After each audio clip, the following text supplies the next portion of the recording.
Hello and welcome to another episode of Health Matters. My name is Dr. Michael Chillemi, and on this episode, what we're going to talk about is the 7 comprehensive strategies to lower obesity. So I know what you're thinking. How do you do that in seven strategies? Well, we're going to get into it in a matter of seconds. We're going to take a deep dive into the health and wellness topics, and we're going to get you some leading advice, and we're going to tackle the issues that are hard to deal with. And today's issue is obesity. So we're going to explore 7 comprehensive strategies to lower your risk of obesity, covering everything from medications, natural remedies, to lifestyle changes, to vitamins, everything and more. So let's jump into it.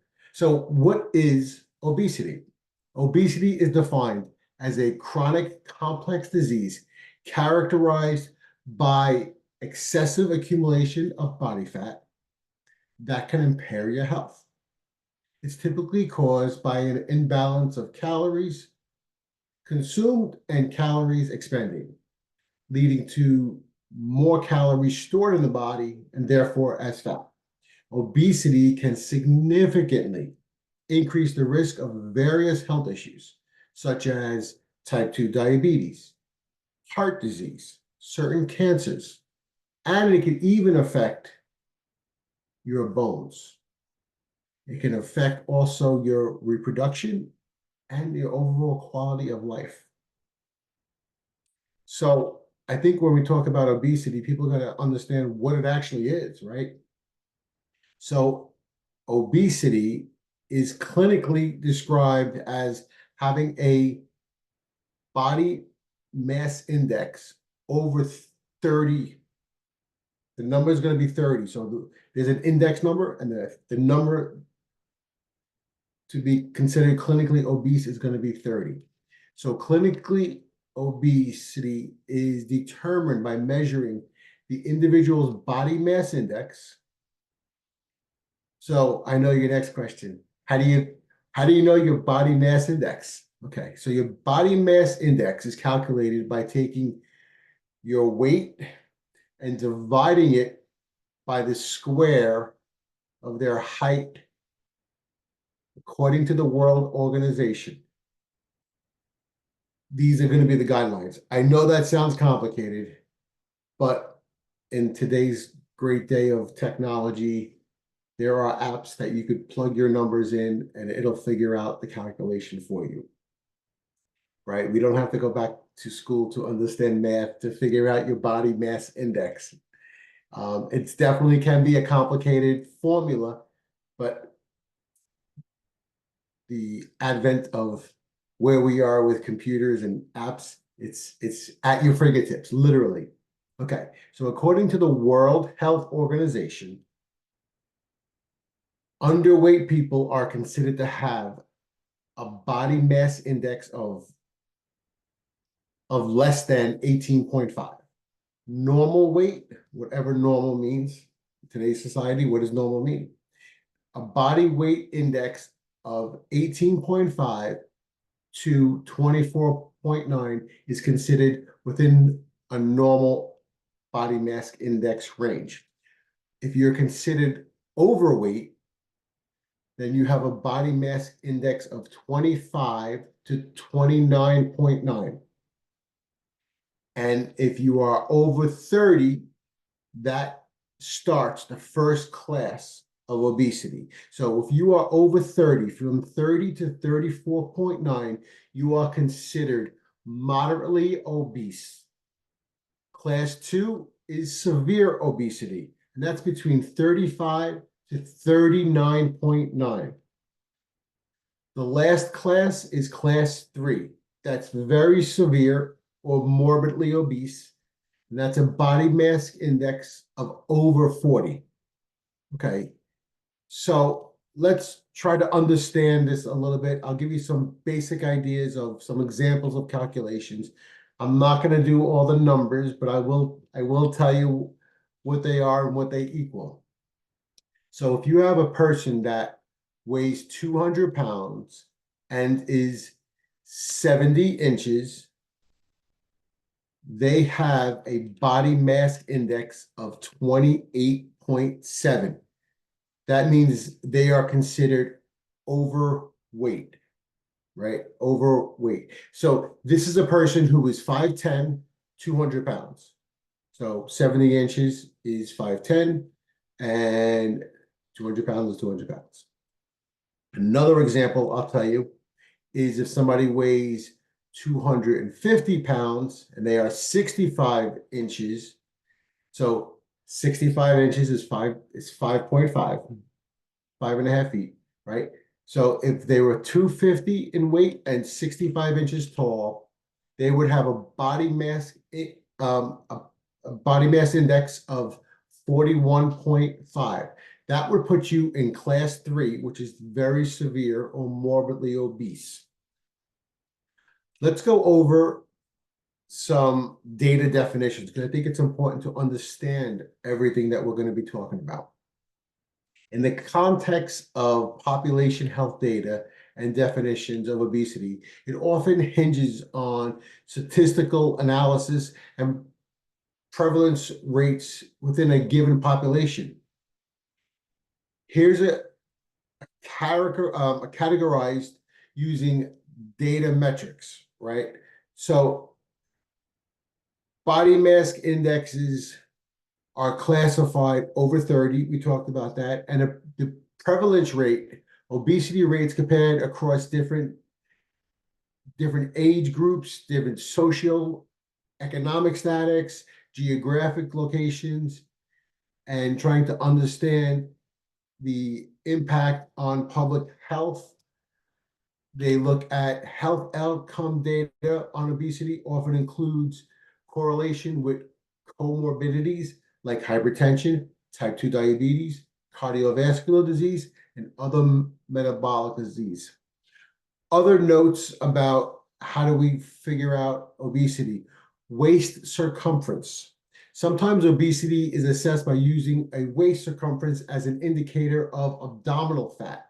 In men, a waist circumference of over 40 inches and a woman of a waist circumference over 35 are considered at increased risk of obesity related complications.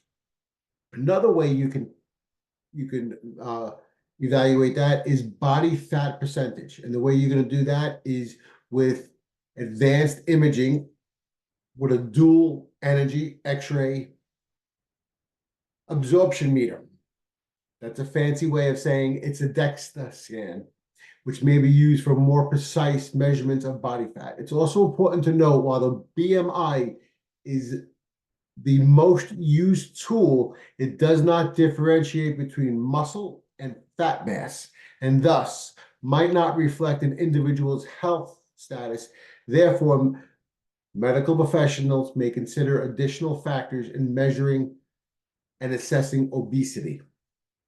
Okay, now let's get into the 7 comprehensive strategies to lower obesity. The first thing that we're going to talk about is medications. The clinical approach to weight loss and to help with obesity, it's crucial to understand that while medications can play a role, they are not a silver bullet. So there's some medications to help you basically break down fat. So the first one that we're going to talk about is Orlistat, Orlistat. It's one of the most common prescribed medications. It works by inhibiting the enzymes, the lipase enzyme specifically, which reduces the absorption of fat from your diet. This means fewer calories from fat can contribute to your weight gain. The next medication that we'll talk about is phentermine. Phentermine is an appetite suppressant that affects the central nervous system to help reduce hunger. It is typically prescribed for short-term use and can be effective when combined with diet and exercise. Next, I'm going to talk about probably the biggest breakthroughs in the last, 30, 40 years for weight loss, And that's the first one is going to be what's going to be the GLP-1s and the GLP-2s. So the GLP-1s like glucagon peptide 1 and GLP-2s are incretin hormones that have gained tremendous amount of attention over, I would say, the last 2 years to help treating obesity and glucose metabolism. So GLP-1s and obesity. So the GLP-1 receptors antagonists are a class of medications that mimic the action of the GLP-1 hormone. These medications have shown promise in treatments of obesity by promoting weight loss and improving metabolic parameters. They work by enhancing and reducing food intake and promoting weight loss. The GLP-1 receptor antagonists have beneficial effects on glycemic control, cardiovascular health, and insulin sensitivity, which are key components in people with obesity. Studies indicate that GLP-1 antagonists can reduce a patient's body weight between 15 to 25% over a year on average. Next one we're going to talk about. So when we're talking about that with GLP-1s, we're basically talking about Ozempic and Wegovy. The next one we're going to talk about is GLP-2s and obesity. GLP-2s is like Mounjaro. So while GLP-1 is primarily involved in glucose homeostasis and appetite suppression, GLP-2s are primarily act on the gut to improve nutrient absorption and gut barrier function. So the role of GLP-2s in obesity is less well characterized as GLP-1s. However, its function suggests potent therapeutic applications, sometimes accompany obesity due to comorbidity conditions such as diabetes or after bariatric surgery. So let me correct myself here. So Mounjaro is a GLP-1 and a GLP-2.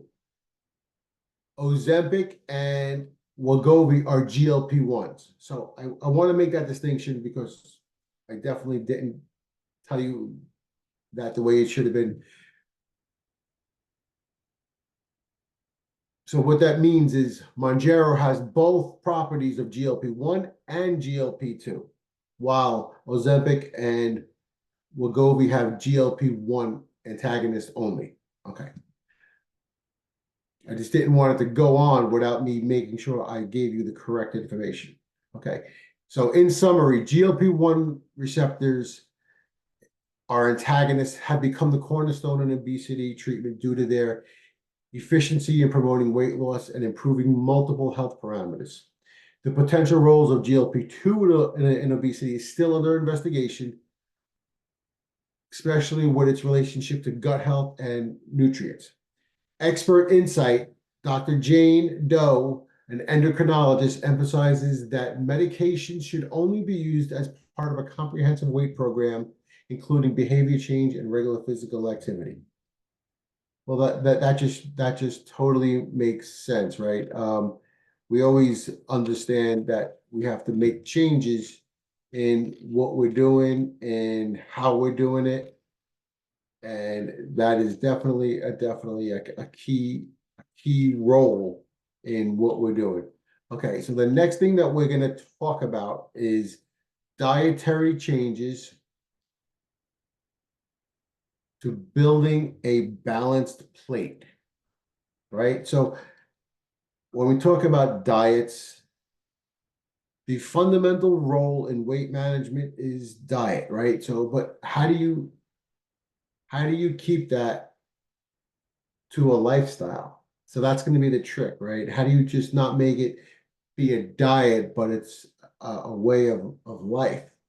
And that's kind of the key part of how to stabilize and keep going with it, is you have to make life changes. So building that balanced plate is critical. So Here are some diet strategies that can help you with obesity. So this is number 2 that we're talking about. So we're going to increase the fiber intake, consuming fiber-rich foods like vegetables, fruits, and legumes. I love saying legumes, which and whole grains to help you feel fuller and longer. This helps reduce the overall intake as well as fiber in particular helps form a gel-like substance in your gut where it slows down nutrition.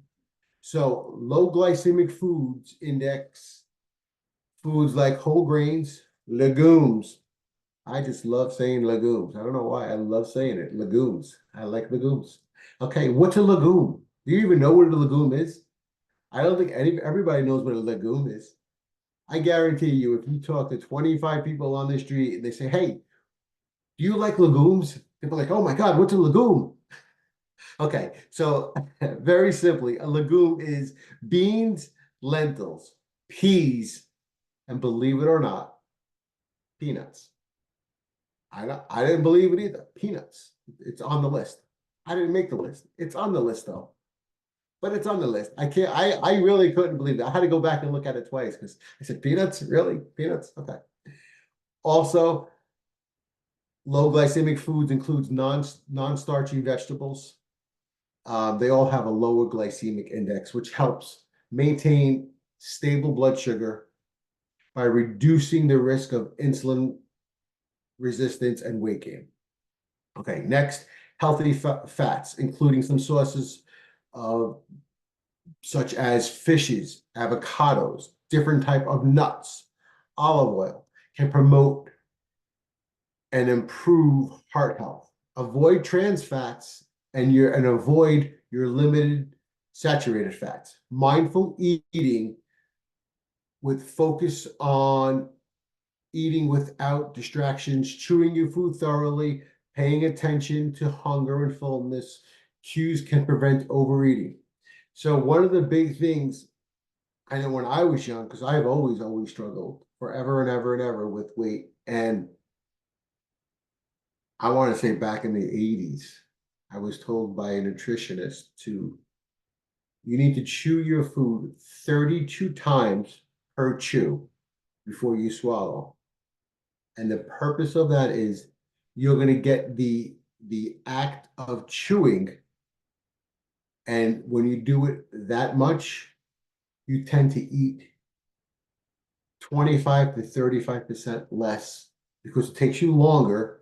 You end up getting full because you didn't eat past where you should have because you've taken the time to eat.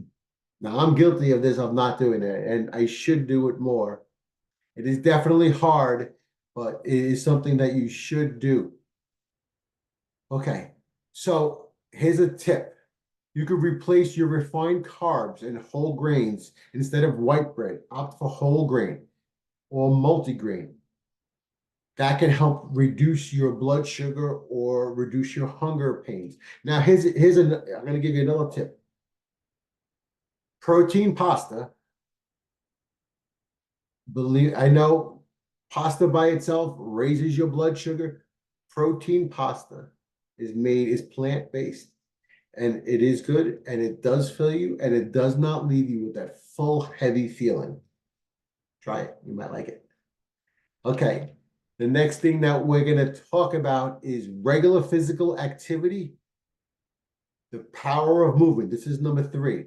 So moving to physical activity, which is a key pillar in preventing obesity, right? Here's a breakdown of effective protocols for doing that. Aerobic exercise, aim for at least 150 minutes of moderate intensity or 75 minutes of high intensity aerobic activity each week. Activities like brisk walks, jogging, cycling, swimming are excellent choices. If you're at a gym, you could do elliptical training, right? If you can't go to a gym, go to your local mall in the morning. You can walk early, nobody's there, and you will get your steps in. I used to see that in the early 90s when I was in school in Kansas City for a little while. we used to go to the mall early before class, and there was always people in outfits, workout outfits.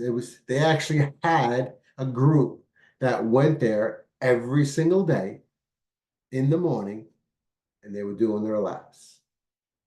Very interesting. Next thing we're going to talk about is strength training. You want to incorporate resistance or strength training exercises at least twice a week. You have to build muscle, right? You can't try to lose weight without trying to build some muscle. You need to keep your muscle density for your bone growth. It is critical. Building muscle mass boosts your metabolic rate. It allows you to burn more calories and you'll feel better. Another type of activity that you could do is high intensity interval training, right? HIIT, the combination of short bursts of intense activity with periods of rest, lower intense activity. This form of workout can burn significant amount of calories in shorter time frame and improve your cardiovascular health. Lifestyle activities. Increase your daily activities through small changes like taking the stairs instead of the elevator, parking farther from the entrance of your door, doing your household chores. Okay, so I know a fitness trainer, the Jake, that recommends setting realistic, attainable goals and gradually increasing your levels of activity. Keeping yourself consistent is key, right? You're going to step up. Be smart with it. Okay. The next thing we're going to talk about is behavioral interventions, changing your mindset, right? It is critical for you to have long-term success is for you to have the right mindset. So cognitive behavioral therapy, CBT, and other strategies can help. Goal setting, set smart goals, set specific and achievable time balance. Be creative about what you're doing. You want to also self-monitor. You want to be able to track your food intake, your physical activity, and emotions. Use a journal or an app like MyFitnessPal or Lose It to maintain accountability. Stress reduction techniques like mindful meditation, yoga, and deep breathing exercises can help manage stress, which often lead to emotional eating. And emotional eating is something that a lot of people do, especially at night, right? I mean, listen, you can do emotional eating all day, any time of the day, but a lot of people do it at night. Why? Because they're not working, they're settling down, and they got nothing else to think about. So that they go to eating to think about the things that they're to try to get their mind off of what they're thinking about. So what's important? You need a support system, right? You need a support system if that's the case. You're going to join support groups either in person or online to share your experiences, to receive encouragement, keep yourself motivated. It's always better when somebody's giving you the rah-rah, pushing you to go on and do better, right? It always feels better, and it's easier to keep going. So I'm going to give you a creative tip to create a daily routine that includes time for planning your meals, for your exercise, for your relaxation. Having a structured plan can reduce decision fatigue or increase, making sure you're increasing your ability to do your program, right? So what is decision fatigue? It means you don't want to think too much. You want it planned out, and this is my lunch, this is my breakfast, this is when I got to get up, this is because if you don't have to think about it, you could actually focus and do it. Next thing we're going to talk about is natural remedies and supplements. They're definitely complementary for weight loss, but you should understand what you're doing. Okay, so let's talk first one, green tea extract, which is it's rich in antioxidants and catechins. Green tea extracts can increase fat burning and enhance metabolic rate during exercise. Garcinia cambodia, derived from a tropical fruit, its active ingredient is hydrocitric acid. I'm not saying that right. It is not hydrocitric. It's hydro XY. How am I going to say that? I'm going to say hydrocitric acid. I'm going to stick with that. Final answer. All right, it's hydrocitric acid, HCA, which may help block fat production and reduce your appetite. Probiotics. Probiotics can help improve your gut health through influencing weight digestion and reducing inflammation. You want to look for strains of probiotics that have lactobacillus gacerea, which have been shown to help reduce weight loss. Nutritionist I know talks about not relying on supplements alone for weight loss, right? You always want to consult a healthcare provider, professional, before you start a full weight loss program. So anything you're going to do with supplements, you want to make sure you take it with a grain of salt, and you don't want to rely on that alone. Other things that we're going to go over now are vitamins and minerals are crucial for maintaining weight, healthy weight. Why? Vitamin D helps lower levels. Low levels of vitamin D are associated with obesity and insulin resistance.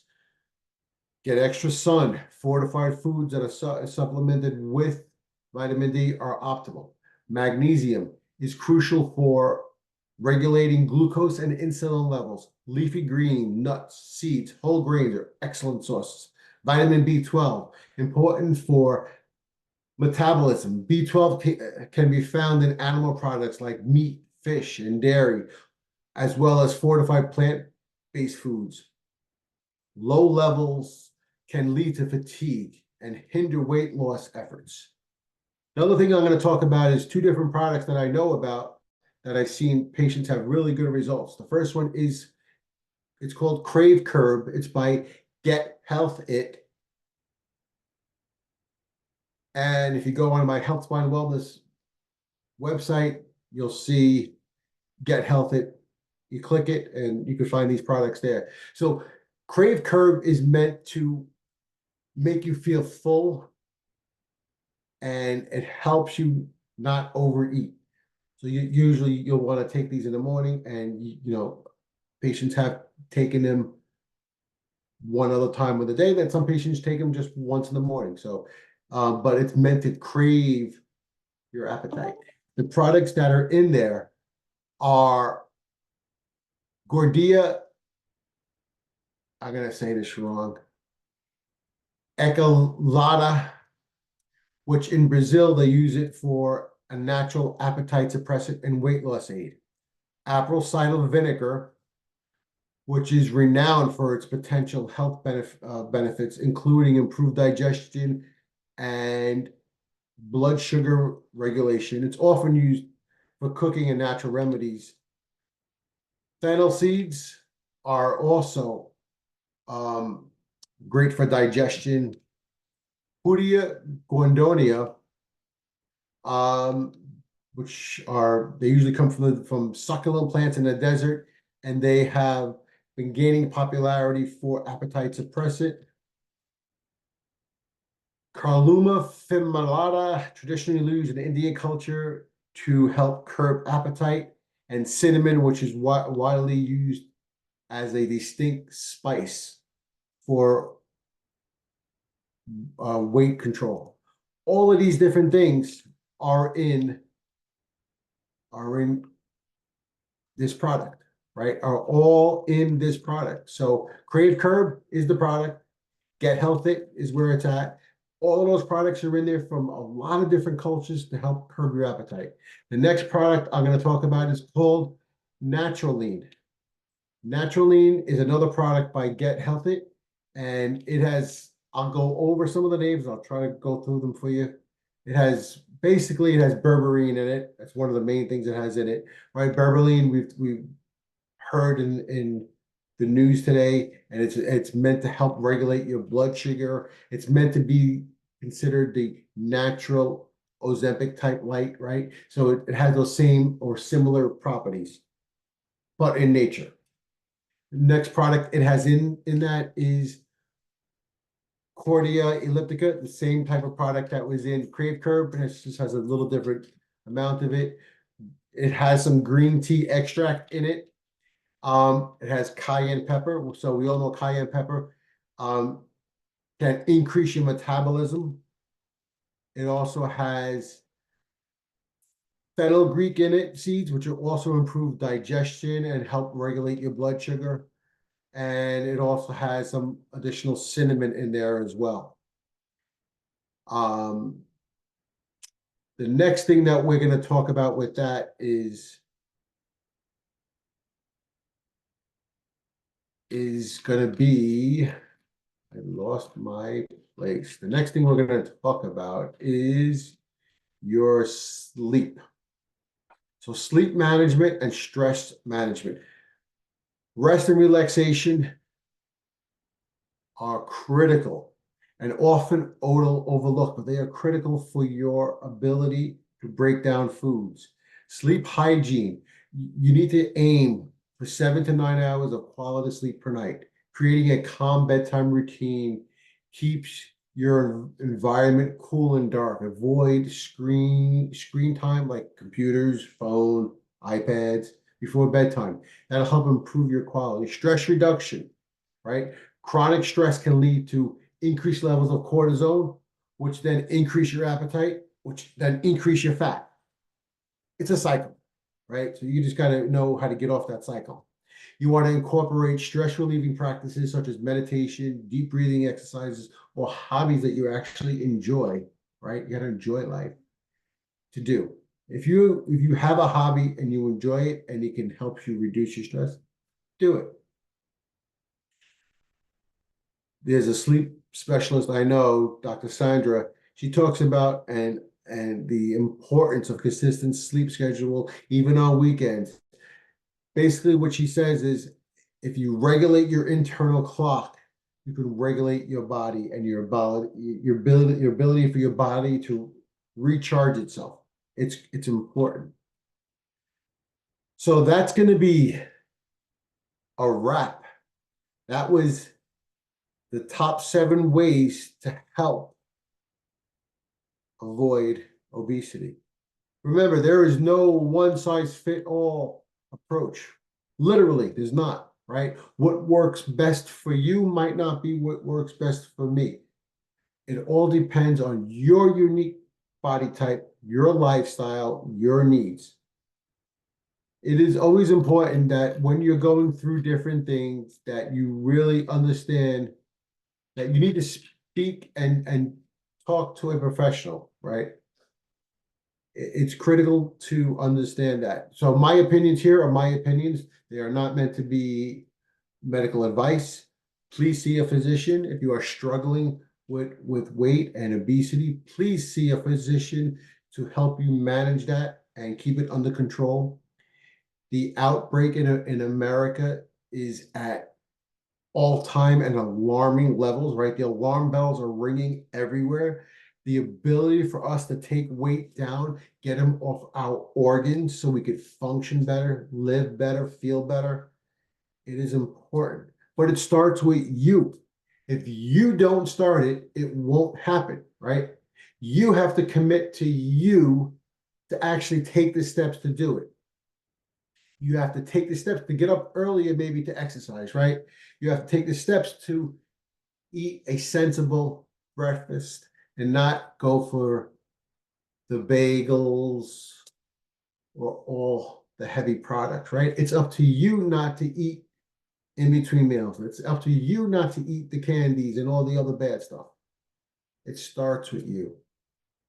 When you said you've had enough of enough, and everybody has that breaking point, some of us wait too long and there's consequences, but it is up to you. It is out there. You can do it. If you don't think you could do it by yourself, join it. There's plenty of groups out there that will make you accountable, whether you do it online or you go in person. Go see somebody, let them help you. There are many, many groups out there that can help you. But the key is you actually got to take the first step, right? Take the first step. Go out there, be sensible, right? Good meals, a lot of water, exercise, and keep yourself well nutritioned with the right supplements and vitamins. And you put that whole package together. And that's the beginning steps of your formula for how you're going to actually defeat obesity. And it's not a one-day defeat, right? It's a lifetime. It's a lifetime struggle because I deal with it every single day. There are plenty of times I rather have pizza, this, that, the other thing, but I choose not to. So I'll have a salad, or I'll have a grilled chicken, or I'll have a air air fried, not fried, but in the air fryer, fish and vegetables.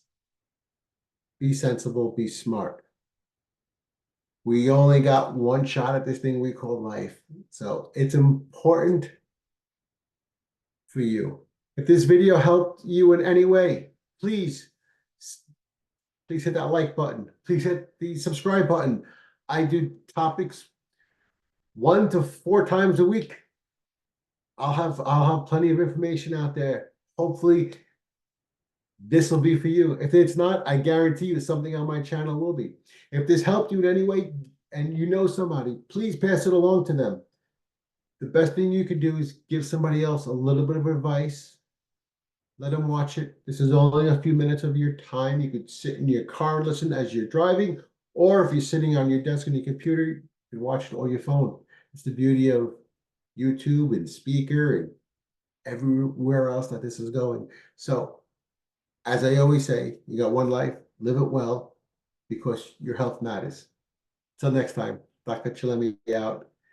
Be well.